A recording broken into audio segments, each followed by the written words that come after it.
ஜெர்மனியின் பவேரியாவின் ஆல்டோட்டிங்கை சேர்ந்த 25 வயதுடைய பெண்ணொருவர் ஓட்டுநர் கோட்பாடு தேர்வில் மோசடி செய்தமை கண்டறியப்பட்டுள்ளது. 2023ஆம் ஆண்டு நவம்பர் மாதம் அவர் ஓட்டுநர் கோட்பாட்டு தேர்வுக்கு விண்ணப்பித்திருந்தார். அதற்கு முன்னரே அவர் 4 முறை குறித்த தேர்வில் தோல்வியடைந்திருந்தார். தனது 5வது முயற்சியின் போது அவர் ரகசியமாக மறைத்து வைக்கப்பட்டிருந்த கையடக்க தொலைபேசி கேமராவையும் சிறிய உளவு பார்க்கும் இயர்போன்களையும் பயன்படுத்தினார். தேர்வு நடக்கும் இடத்திற்கு வெளியே இருந்த மற்றொரு நபர் அந்த இயர்போன்கள் வழியாக சரியான பதில்களை கூறி அவருக்கு உதவியுள்ளார். இந்த சட்டவிரோத உதவிக்காக அவர் 1050 யூரோக்களுக்கும் அதிகமாக பணம் செலுத்தியுள்ளார். எவ்வாறாயினும் இந்த மோசடி பின்னர் கண்டுபிடிக்கப்பட்டது.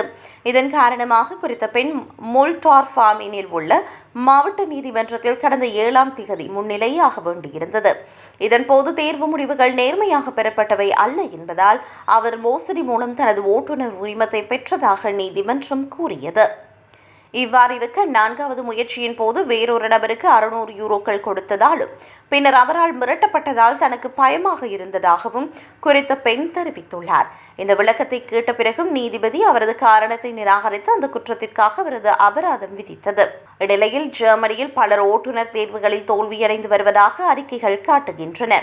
2025ஆம் ஆண்டில் சுமார் 44% கோட்பாட்டு தேர்விலும் 37% நடைமுறை தேர்விலும் தோல்வியடைந்துள்ளனர். இந்நிலையில் ஓட்டுநர் உரிமம் பெறுவதை எளிதாக மாற்றுவதற்கும் செலவுகளை குறைப்பதற்கும் ஜெர்மன் அரசாங்கம் தற்போது சீர்திருத்தங்களை திட்டமிட்டு வருகிறது.